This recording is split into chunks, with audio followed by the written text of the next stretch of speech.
नमस्कार, मैं हूं आपके साथ आशा सरमाल। आप देख रहे हैं रिपोर्टर और रिपोर्टर कार्यक्रम में हम शुरुआत करेंगे अलग अलग जिलों को मद्देनजर रखते हुए, क्योंकि हर एक जगह पर हमारे संवाददाता ग्राउंड जीरो पर डटे हुए हैं और मूलभूत सुविधाओं से किस तरह से अभाव यहां लोगों को झेलना पड़ रहा है, इस पर भी मंथन होता है।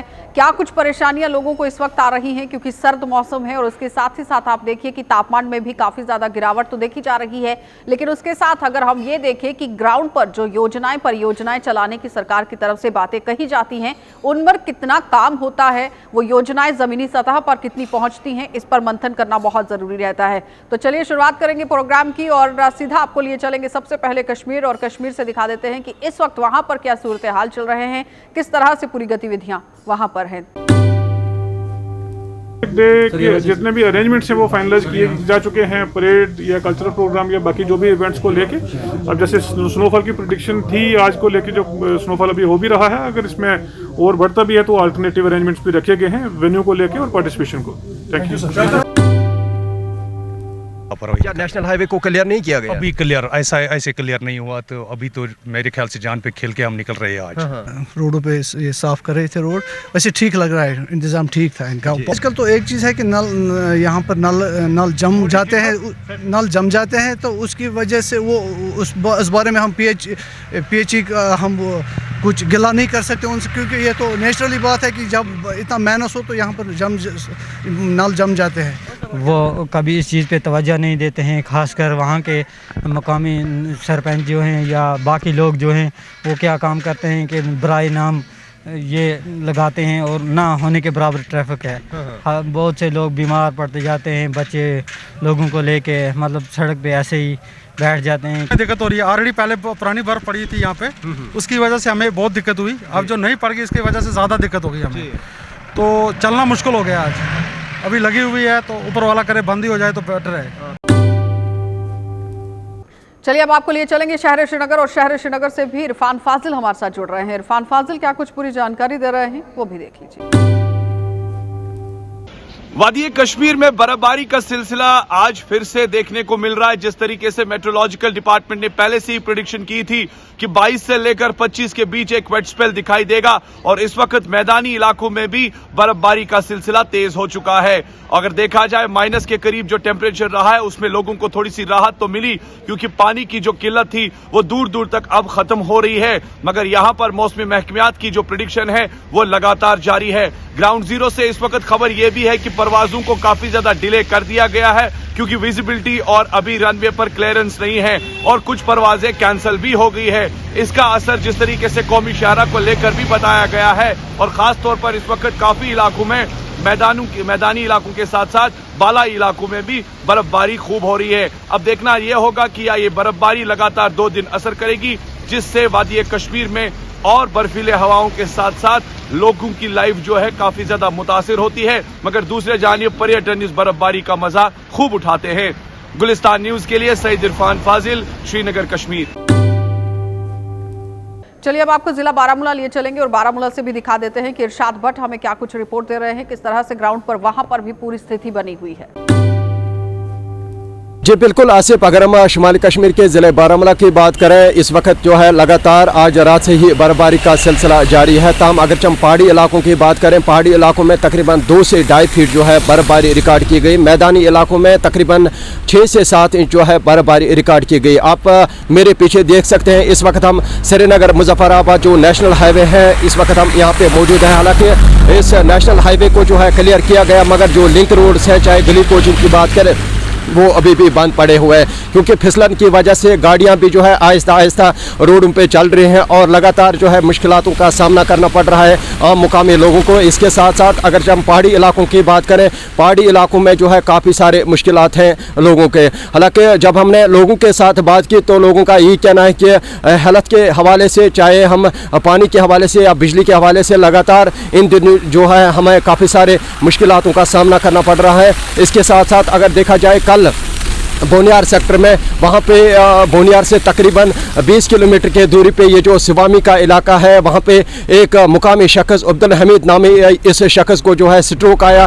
ताहम फिर बाद में जो है वहाँ पे रेस्क्यू टीम पहुँची, फौज की तोड़ना बटालियन की, और उसको फिर बाद में जो है नज़दीकी अस्पताल जो है जो आर्मी ब्रिगेड हेडक्वार्टर है वहाँ पे पहुँचाया और वहाँ पे उसका इलाज किया। हालांकि फिर बाद में जो है लोगों ने फौज का शुक्रिया अदा किया। हालांकि लोगों के साथ हमारी बात हुई, लोगों का यही कहना है अक्सर व बेशतर इन इलाकों में काफ़ी जो है हमें मुश्किलात होते हैं। अगरचे पिछली दफ़ा इन सरहदी इलाकों में जो बर्फ़बारी हुई है, बर्फ़बारी की वजह से जो रोड है वो बिल्कुल कट ऑफ हो चुका है, अभी भी बंद है। हालांकि इन रोडों को जो है अभी तक क्लियर नहीं किया गया। इस वक्त जो है लगातार इस बर्फ़बारी का सिलसिला है जो जारी है। ताहम इन लोगों का ये कहना है कि ज़िला इंतज़ामिया के साथ साथ जो मुतल्लिका महकमा, चाहे हम PMGSY की बात करें या RNB की बात करें, वो इन इलाकों पे जो है दिलचस्पी नहीं देते हैं, बल्कि इन इलाकों में जो है हर हमेशा इन लोगों को नज़रअंदाज किया जाता है। जिस वक्त इलेक्शन का समय होता है उस वक्त बड़े बड़े दावे करते हैं,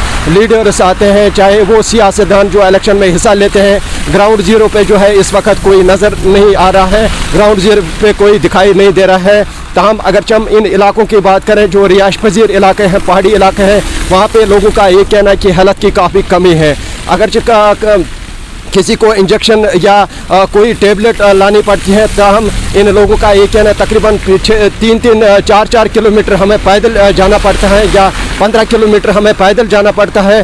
ताहम जो है हम वहाँ पे उस सब सेंटर पे या डिस्पेंसरी पे या हॉस्पिटल में वो दवाई लेते हैं। ओवरऑल अगर देखा जाए पानी की काफ़ी किल्लत है इन इलाकों में। इस वक्त जो है लगातार इन इलाकों में जो है बर्फ़बारी के साथ साथ जो मैदानी इलाकों में है लगातार हो रही है। अगर हम सोपोर की बात करें या रफियाबाद की बात करें, इसके साथ साथ जो बाकी मुंसलिका इलाके हैं वहाँ पे भी रिहाइश पजीर लोगों का ये कहना है कि हमें गोना को मुश्किलातों से सामना करना पड़ रहा है। एक तरफ से कोविड-19 पैंडेमिक का कहर और दूसरी तरफ यहाँ पे मौसमी सरमा में जो इस वक्त जो है चलाई कलान चल रहा है, चलाई कलान के जो दिन चल रहे हैं। हालांकि अभी थोड़ी दिन बचे हुए हैं, हालांकि इन जो लास्ट वाले ये दिन होते हैं इनमें जो है काफ़ी जो है ये बर्फ़बारी होती हैं, काफ़ी जो है ठंड होती हैं और इसके साथ साथ लोगों के जो मुश्किलात हैं वो बढ़ते हुए दिखाई दे रहे हैं। ताहम अगर हम ज़िला इंतज़ामिया की बात करें, ज़िला इंतज़ामिया जो है इस वक्त कहीं दिखाई नहीं दे रहे हैं। ताहम अगर हम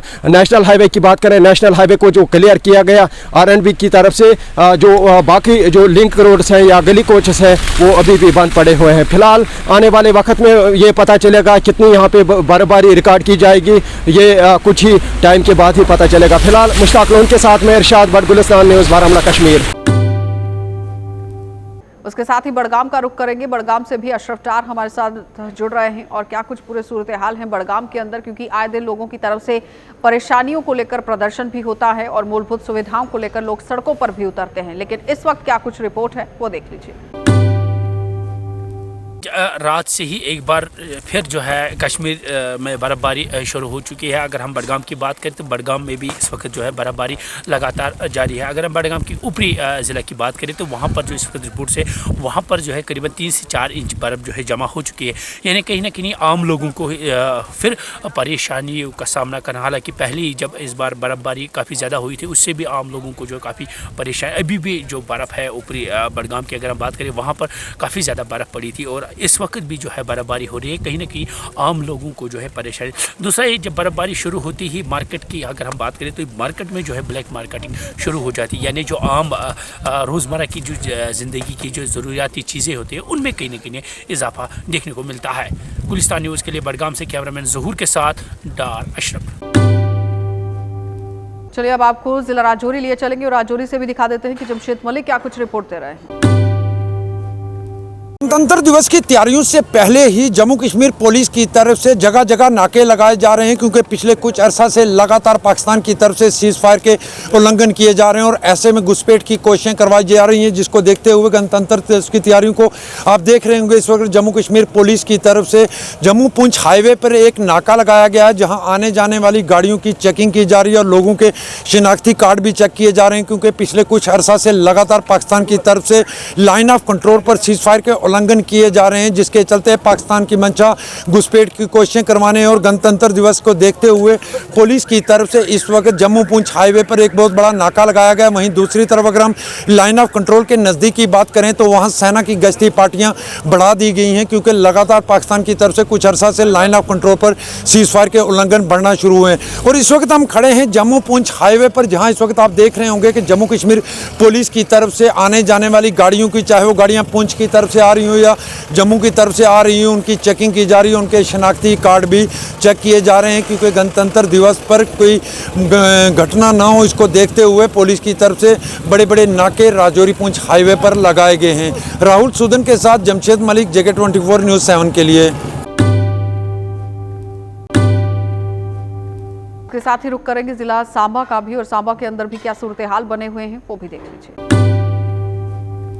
तो अब हम गांव गुड़ा सलाथिया के लोगों को पेश आ रही समस्याओं के बारे में सुनेंगे। ये जो मेरे पीछे आप तालाब देख रहे हैं, काफी बड़ा तालाब है गुड़ा सलाथिया गांव में, और इसका भी एक इतिहास है। जब ये गांव गुड़ा सलाथिया बसा था तो तब ये तालाब बना था और लोग इस तालाब का पानी पीते थे, यानी एकमात्र यही जल स्रोत था जो वो लोगों को पीने के लिए। लेकिन कहीं ना कहीं ये जल स्रोत भी अब खत्म होता जा रहा है और इसकी ओर भी ध्यान केंद्रित नहीं हो रहा। हमारे जिला प्रशासन की, सांबा की अगर बात कर लें या फिर बाकी प्रशासनिक अधिकारियों की बात कर लें जो पूरे जम्मू कश्मीर यूटी को चलाते हैं, लेकिन उनका भी ध्यान अभी तक इसकी ओर केंद्रित नहीं हो रहा। और हम कई ऐसे गांव में गए हैं, यहाँ पर सबसे बड़ी समस्या हमने तालाब को लेकर भी आपको बताई है। तो कहीं ना कहीं हर एक गांव में अब तालाब जो वो खत्म होते जा रहे हैं, और पिछले जमाने की यानी पुराने जमाने की अगर बात करें तो यही एकमात्र जरिया होता था पीने के पानी का, लेकिन अब ये कहीं ना कहीं खत्म होता जा रहा है। और इस तालाब की भी दुर्दशा जो है वो आपके सामने है, बिगड़ती जा रही है, पानी भी खत्म होता जा रहा है और इसकी सुंदरता के लिए भी किसी तरह का कोई भी स्टेप जो है वो प्रशासन ने नहीं लिया। तो क्या समस्या इस तालाब को लेकर पेश आ रही है, यहाँ गुड़ा सलाथिया के स्थानीय लोगों से जानने का प्रयास करते हैं। तो मैं आपका नाम जानना चाहूंगा। मेरा नाम अनिरुद्ध सिंह सलाथिया है जी। क्या ये तालाब को लेकर समस्या आ रही है, जो कि काफी एक ऐतिहासिक तालाब है, पुराना तालाब है, यही एकमात्र जरिया था, लेकिन आज कहीं ना कहीं ये खत्म होता जा रहा है। जे जब से गुड़ा सलाथिया गांव बसा है तब से जे तालाब निकाला है बुजुर्गों ने, पुराने बुजुर्गों ने, क्यों कंडी बेल्ट में पानी पीने के लिए सोर्स यही था पीने के लिए, तो उन्होंने तालाब निकाला जहाँ से पानी पीते थे, गंदगी बिल्कुल नहीं डालते थे। हमारी जब से होश संभाला इससे अच्छी कंडीशन थी इस तालाब की। जो भी गवर्नमेंट आई उन्होंने ये किया, आप देख सकते हैं, पूरा कंप्लीट नहीं किया। ये हमें पसंद नहीं है। देखो क्या गंदगी हालत है इस तालाब की। आप गवर्नमेंट ने क्या करना है क्या नहीं करना है आप देख सकते हैं। गवर्नमेंट बोल रही है तालाब का ऐसे करो वैसे करो, हमारे गाँव में अभी तक कुछ नहीं हुआ। सबसे पुराना तालाब है हमारा, सबसे पुराना गाँव है। ये हमारे तालाब की हालत है, आप देख सकते हैं। हम गवर्नमेंट से यही चाहते हैं कि इस तालाब का कुछ अच्छा किया जाए, पार्क बनाया जाए।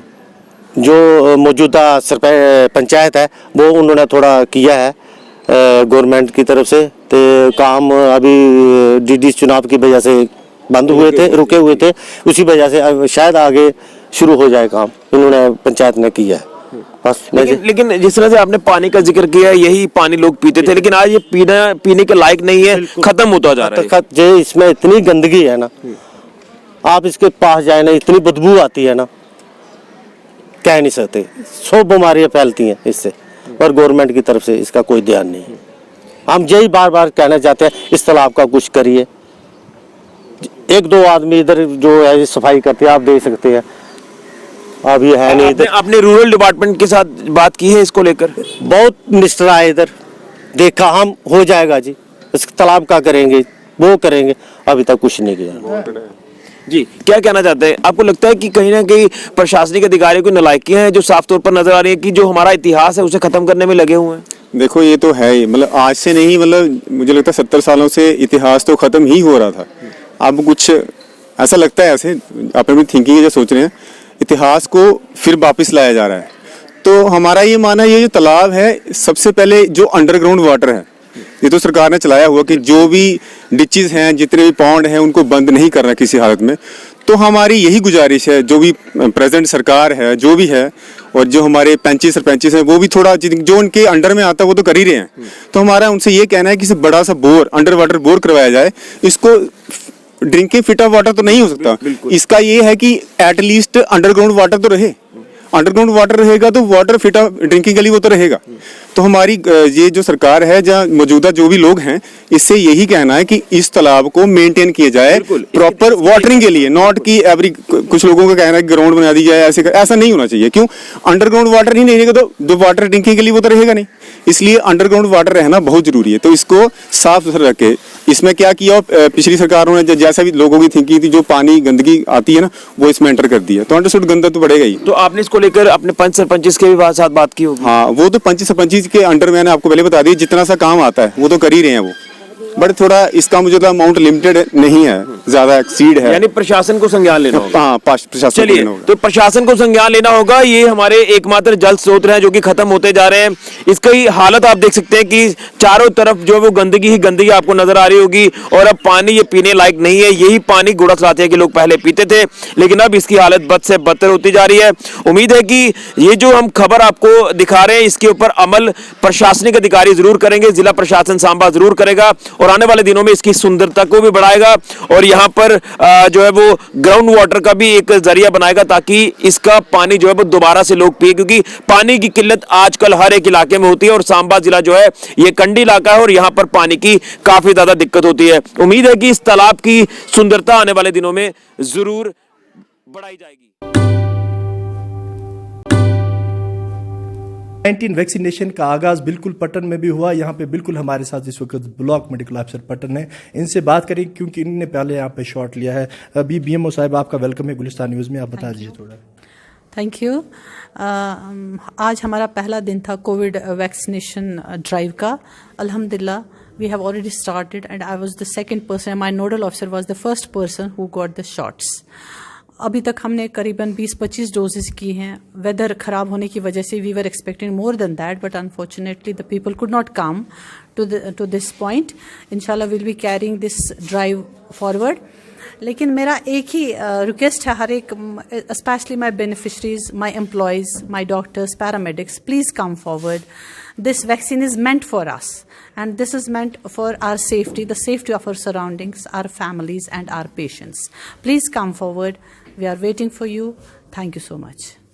कोविड-19 वैक्सीनेशन का बाज़ाब्ता तौर आज यहाँ पट्टन में भी आगाज किया गया। आज यहाँ पे सुबह सवेरे बीएमओ और जो नोडल ऑफिसर है उन्होंने यहाँ पे पहला शॉट लेकर इसकी इब्तिदा की। अगर हम ये भी कहेंगे क्योंकि बर्फबारी की वजह से आज यहाँ पे जो एम्प्लॉयज को यहाँ पे शॉट्स लेने थे कम लिए गए, मगर बीएमओ कंसर्न के मुताबिक आने वाले दिनों में भी ये कंटिन्यू रहेगा। राही निसार, गुलिस्तान न्यूज़, पट्टन। हमारा प्रोग्राम था बेटी बचाओ और बेटी पढ़ाओ पे था, और इसका जो आज इब्तिदा हमारे डीसी साहब ने की, किशोरी लाल शर्मा साहब ने की, और इसका मकसद यही है कि लोगों को बेदार किया जाए कि बेटी जो है इसको बचाना है और इसको पढ़ाना भी है, और इसका जो है बराबर मकसद जो है यह है कि बेटे का जो बराबर दर्जा है वो बेटी को भी मिले। और हम ये जो प्रोग्राम जो है जगह जगह करना चाहते हैं, लोगों को इस बारे में बताना चाहते हैं कि बेटी को जो है सही तरीके से उसको तालीम जो है मुहैया की जाए, तालीम से जो है उसको मुनज़्ज़म हो, तालीम उसके जो है हर पहलू में काम आए। यही हमारा मकसद है। क्या अपील करेंगे? यही कि बेटी के साथ जो किसी किस्म की नाइंसाफ़ी ना हो, बेटी को जो है पढ़ाया जाए। जिस तरह से प्रधानमंत्री की तरफ से बेटी बचाओ बेटी पढ़ाओ का नारा दिया गया था, और वहीं पे अगर हम ज़िला डोडा की बात करें, ज़िला डोडा के अंदर आज एक बहुत बड़ी रैली रखी गई थी डिस्ट्रिक्ट एडमिनिस्ट्रेशन डोडा की तरफ से, जिसमें काफ़ी सारे बच्चों ने हिस्सा लिया। स्कूली बच्चों ने और हेल्थ के भी कुछ लोग थे जिन्होंने इसमें हिस्सा लिया, और स्पोर्ट्स स्टेडियम डोडा से और बॉयज़ हाई सेकेंडरी स्कूल में ये कंक्लूड हुई, और वहाँ पे एक डिबेट कंपटीशन भी रखा गया था। और मेरे साथ कुछ स्टूडेंट्स भी हैं, इनसे बातचीत कर लेते हैं। इन्होंने भी डिबेट में हिस्सा लिया, इनसे पूरी जानकारी लेते हैं। आपका नाम? जी, मेरा नाम बंटी परीडा है। बंटी, क्या बताना चाहेंगे, बेटी पढ़ाओ बेटी बचाओ का नारा दिया गया था, तो किस तरह की अवेयरनेस दी जा रही है आज यहाँ पे? जी, बेटी बचाओ बेटी पढ़ाओ के बारे में हमें बहुत टाइम से पहले से ही पता है, और कल जो हमें सर ने कहा कि आपको बेटी बचाओ बेटी पढ़ाओ के लिए नारे भी एक रैली निकाली जाएगी, दैन डिबेट होगा। तो इसका मेन मकसद यही था कि हमारे जितने भी लोग हैं उनको अवेयर किया जा सके, क्योंकि हम ही हैं स्टूडेंट्स जो आगे जाके अवेयर करेंगे। बहुत सारे ऐसी बेटियाँ हैं जिनको पढ़ने का शौक़ है बट पढ़ नहीं पाती हैं, जिनको अब्यूज़ किया जाता है, जिनको पैदा होने से पहले ही मार दिया जाता है। काफ़ी सारे हमारे हिली एरियाज़ हैं जहाँ पे इस तरह का हम सुनते हैं, आज भी वो लोग अवेयर नहीं है, काफ़ी ज़्यादा ज़्यादतियाँ होती हैं, तो क्या बताना चाहेंगे? जी मैं जानता हूँ कि हिली एरियाज़ में बहुत सारे लोग जो होते हैं इलिटरेट भी होते हैं, जिनकी वजह से ये इलिटरेसी सबसे मेन प्रॉब्लम होती है यहाँ पे। तो गवर्नमेंट भी जानती है, तो गवर्नमेंट ने क्या किया, उन्होंने जो बेटी बचाओ बेटी पढ़ाओ ये इसीलिए उन्होंने शुरू किया है। इसमें उन्होंने कम से कम $100 मिलियन लगाए हैं, जिसमें कि हर कोई बेटी जिसको पढ़ने का मौका नहीं मिल रहा है, जिनकी फाइनेंशियली प्रॉब्लम है, तो गवर्नमेंट उन पे पैसा लगा सके ताकि वो भी पढ़ लिख के आगे जाके कुछ बढ़ सके। और तो देश कितना ज़रूरी है हिली एरियाज़ में इस तरह के प्रोग्राम करना? जी मैं कहता हूँ हिली एरियाज़ में इस तरीके के प्रोग्राम ज़रूरी होते हैं, क्योंकि हिली एरिया में बहुत सारे लोग जो होते हैं डेवलपमेंट नहीं हुई होती। अगर बेटियाँ वहाँ से निकलेंगी तो वो शायद आगे जाके कुछ कर सकती हैं, वो एजुकेट होंगी, वो भी जाके हिली एरियाज़ में जाके कुछ कर सकती है। तो मैं कहता हूँ ज़रूरी है हिली एरियाज़ के। चलिए अब रुक कर लेते हैं जम्मू का, पूरे सूरत हाल रहे वो देख लीजिए।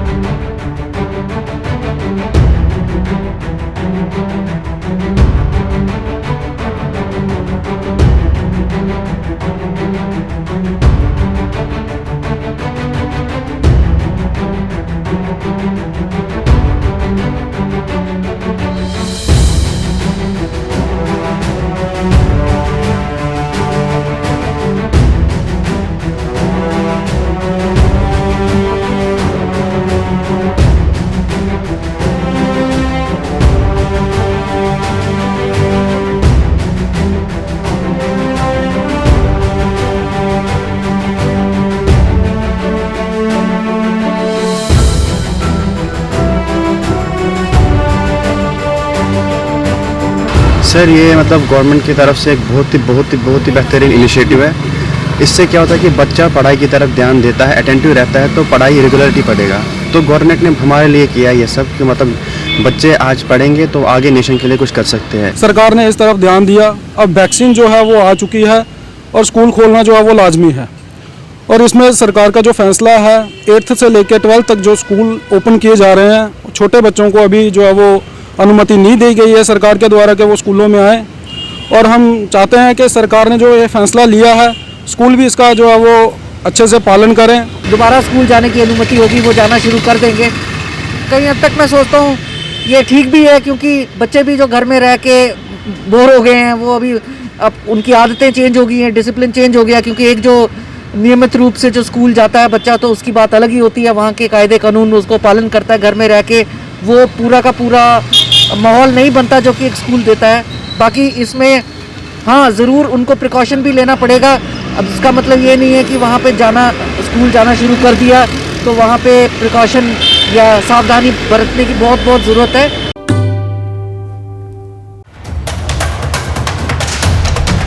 बिना छत की ये इमारत कहानी बयां कर रही है भ्रष्टाचार की। बिखरे हुए टीन के ये दृश्य साफ तौर पर बता रहे हैं कि सरकार के निर्माण कार्य में किस कदर भ्रष्टाचार भरा हुआ है। कैसे सरकार के खजाने पर सरकारी कर्मचारी और ठेकेदार डाका डालते हैं। ये दृश्य जिला रियासी की पंचायत जुड़ाबी के कारका प्राइमरी स्कूल के हैं, जहां पर सरकार ने इस स्कूल में पढ़ने वाले बच्चों के बैठने के लिए नई इमारत के निर्माण के लिए फंड उपलब्ध करवाए, लेकिन इमारत का निर्माण कार्य केवल दीवारों तक ही हो पाया। छत के पैसे को स्कूल का टीचर और ठेकेदार हड़प कर गए। उस टाइम टीचर, आज वो रिटायरमेंट हो गए, मोहम्मद सादक नाम है उनका, वो भी जुड्डा के ही रहने वाले हैं। उनका एग्रीमेंट हुआ था, उन्होंने आगे ठेकेदार इधर ही हमारा लोकल लगा दिया। तो काम करते करते वो दीवारें तक उन्होंने बनाई। तो उसके बाद ये कोई 6 महीने साल ये ऐसी दीवारें पड़ी रही। तो फिर हमने पूछा भी आप इसकी छत क्यों नहीं डालते हो? तो टीचर ने बोला कि ये जी पैसा तो मैंने ठेकेदार को दे दिया है। ठेकेदार को पूछा तो वो बोलता है मैंने पैसा इतना लिया ही नहीं है। उसके बाद बहुत सारी इधर मीटिंगें हुई, जेडीओ साहब जून और नास के वो आते रहे, प्लानिंग साहब वगैरह, दूसरा तीसरा पंचायत के पूरे लोग, सदस्य, गांव के दीगर सारे मौजूद लोग यहाँ पे आके बहुत बार मीटिंगें करने के बावजूद फिर लास्ट में ये तय हुआ कि गलती जो है वो टीचर मास्टर साहब की पाई गई। क्योंकि अगर जिसके अकाउंट में पैसा आता है तो ठेकेदार वो चोरी करके तो नहीं लिया, उसने अगर दिया होगा तो ठेकेदार ने तो वो बात मानी नहीं कि ये पैसा मुझे मिला है। तो फिर लास्ट पे बात मास्टर के ऊपर ही चढ़ी कि आपका एग्रीमेंट है और आप। स्कूल की छत के पैसे को लेकर कुछ दिनों तक पंचायत जरूर हुई, जिसमें शिक्षा विभाग के अधिकारी भी मौजूद रहे और टीचर को दोषी पाया गया, लेकिन भ्रष्टाचार के इस आरोपी टीचर को सजा नहीं बल्कि राहत दी गई। पंचायत के सदस्यों और शिक्षा विभाग के अधिकारियों ने उसे लेंटर डालने के बजाय टीन की छत डालने को कहा, लेकिन यहाँ पर भी इस टीचर ने जो छत डाला वो कुछ ही दिनों में हवा की भिंड चढ़ गया।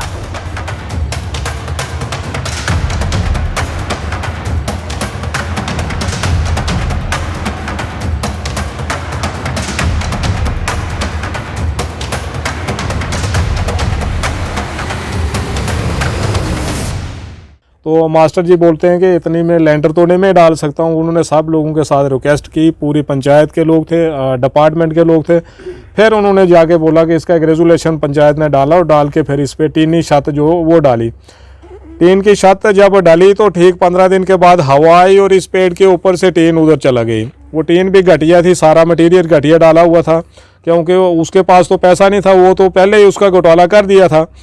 तो उसने कुछ जेब से इधर उधर करके वो डाली तो उधर चला गई। तो उसके बाद तो ये हालत आप सरपंच हैं ग्राम जरूर, सरपंच भी हैं, पंच भी हैं, मास्टर लोग आए बच्चा पढ़ाएं, हमारा बच्चा भी पढ़े जनाब, लेकिन गालिया के कित पढ़ाएं बाहर इस तरह बैठ के। ये थोड़ी ये बिल्डिंग है जनाब, बाकी कितने ये भी ऐसा ही पुरानी बेचारी किसी ने बुजुर्ग ने बनाई थी। स्थानीय लोगों के मुताबिक इमारत का इतना बड़ा घोटाला सामने आया, लेकिन किसी ने इस घोटाले को लेकर कोई कार्रवाई नहीं की और न ही इस इमारत का निर्माण कार्य पूरा हो पाया। ये स्कूल जनाब बड़ा चिर हो गया, स्कूल ना दे हालत खराब है, ऐसे ही कोई आउन जाउन नहीं, कोई मालिक नहीं, कोई पुछ पुरसान नहीं। ये मारो एक घोटाला किया जाए, जी गल सुनाई है पक्की सही सच्ची सुनाई है, कोई झूठ वाली गल नहीं है। तीन यही देख ही सकते जनाब, ये थले पे है पूरा पूछ के फिर के कोई बंदो नहीं है कि जो इसना देखे या इदा कोई मालिक या वारस या कोई पूछे।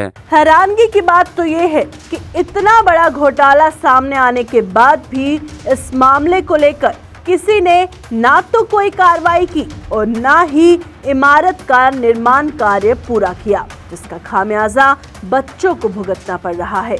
रियासी से सुरेंद्र शर्मा के साथ अश्विनी चंदेल की रिपोर्ट।